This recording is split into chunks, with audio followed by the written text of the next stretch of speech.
আসসালামু আলাইকুম, সবাই কেমন আছেন? শীতের সকাল, শীতের আমেজ। আসলে যদিও প্রচুর ঠান্ডা পড়তেছে গত কয়েকদিন, যারা এই ঠান্ডার মধ্যে সকালবেলা বাইর হন না, যারা আপনার কম্বলের নিচে অথবা তো আপনার কাঁথার নিচে শুয়ে আছেন, আসলে তারা অনেক কিছু মিস করছেন। সকালবেলার শীত, যদিও একটু প্রচণ্ড ঠান্ডা, আপনি শীতে বাইর হবেন, শীতে ঘুরবেন, হাঁটাহাঁটি করবেন। সো এই শীতের বেলা আমি কোথায় আছি এখন জানেন? এটা হচ্ছে আমার বাড়ির গেটের সামনে একটা সবজি বাগান করেছি। এই সবজি বাগানটা দেখার জন্য এবং সবজি বাগানের একটু পরিচর্যা করার জন্য মূলত আমি এখন এসেছি, এখানে আসি। আমার এই সবজি বাগানে কি কি সবজি আমি চাষ করেছি আপনাদেরকে সেটাই দেখানোর চেষ্টা করবো এখন। আমি প্রথমে দেখেন টমেটো গাছ, আমি টমেটো গাছ লাগাইছি, খুব ছোট ছোট চারা এনে বীজ বপন করেছিলাম, চারা লাগাইছিলাম। এই চারা থেকে এখন ফুল হয়েছে এবং ছোট ছোট টমেটো ছেড়েছে। টমেটো সারা গাছগুলো যখন আমি লাগাইছিলাম, লাগানোর পরে আসলে একটু পরিচর্যা করতে হয়েছে আমার। যেমন আপনার পানি দিতে হয়েছে, এরপর খুঁটি গাড়াইতে হয়েছে, মানে অনেক একটু পরিশ্রম করতে হয়েছে। একটু পরিশ্রম করার পরে মূলত আলহামদুলিল্লাহ এখন আমার টমেটো গাছগুলোতে ফুল এসেছে এবং আপনারা দেখতেছেন ছোটো ছোটো টমেটোর করা, অর্থাৎ ছোটো ছোটো টমেটো এসেছে দুই একটা করে, আস্তে আস্তে টমেটো এভাবে আসতেছে আর কি।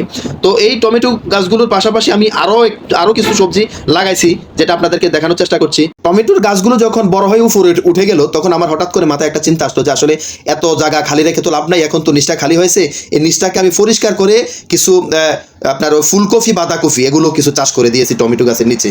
তো আপনারা দেখতেছেন এই ফুলকপি, বাঁধাকপিগুলো এগুলো তো পানি দেওয়া হচ্ছে, আশা করছি এগুলো বড় হয়ে যাবে ইনশাল্লাহ। আমার সবজি বাগানের এক পাশে টমেটো গাছ, তারপরে লাগাইলাম আপনার ওই যে ফুলকপি, বাঁধাকপি। আরেক পাশটা দেখেন খালি দেখা যাচ্ছে, যেখানে আমি আলু চাষ করেছি, গোল আলু চাষ করেছি। আসলে মূলত আমি কৃষক না, আমি আসলে সবজি চাষ করা, কৃষি কাজ করা এগুলো আমি জানি না, কিন্তু এরপর এগুলো আসলে শখের বশত করা। শখ থেকে সামনে জায়গাটা খালি আরেকজনের পাইলাম, এটা লিজ নিলাম, লিজ নিয়ে আসলে চাষ করা শুরু করেছি। আমি আসলে তেমন কিছু জানি না, তারপরও শখের বশত শুরু করেছি আর কি মাত্র। বাদ বাকি আল্লাহর দোয়া, আল্লাহ ভালো জানে রিজিকে কি আছে কি দেয়, সেটা আমি ভালো করে জানিও না। এরপরে দেখেন গোলালু গাছের পাশাপাশি আমি চাষ করেছি এখানে ওই যে বেগুন, যেটাকে লম্বা বেগুন, এরপরে কাঁচামরিচ, এগুলোও কিছু টুকিটাকি গাছ লাগাইছি আর কি। আপনারা দেখতে পাচ্ছেন বেগুন, লম্বা বেগুন, এই যে লম্বা বেগুনের চারা, এরপরে কাঁচামরিচের চারা, এগুলো কাঁচামরিচ অলরেডি কিছু কিছু ফুল এসেছে, এগুলো মূলত লাগাইছি আর কি। এখানে চেষ্টা করছি এগুলো লাগানোর। আরও কিছু সবজি বীজ রোপণ করা আছে যেগুলো এখনো ওঠে নাই। আপনার মিষ্টি কুমড়া বীজ রোপণ করা আছে। তারপরে আপনারা দেখেন ওই যে আমি এখানে মূলা শাক কিন্তু লাগাইছি অল্প অল্প। এরপরে ধরিয়া পাতা লাগানো আছে।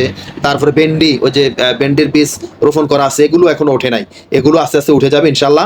আসলে যে যার যার দিক থেকে প্রত্যেকেই কিছু না কিছু সবজি, তরকারি এগুলো লাগানোর চেষ্টা করবেন, চাষ করার চেষ্টা করবেন।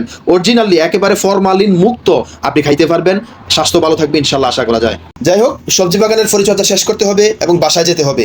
পরিশেষে সবজি বাগানের পরিচর্যা শেষ করে বাসায় এসে একটা করে সেদ্ধ ডিম খালি পেটে খেয়ে নিলাম। এটা আসলে চিরদিনকার অভ্যাস, তো খেতেই হয়। সো সবাই ভালো থাকবেন, আমার সাথেই থাকবেন। আমার চ্যানেলটা ইউটিউবে সাবস্ক্রাইব করবেন এবং ফেসবুকে ফলো দিয়ে সবাই ভিডিওগুলো দেখবেন এবং শেয়ার করে ছড়িয়ে দিবেন। আসসালামু আলাইকুম।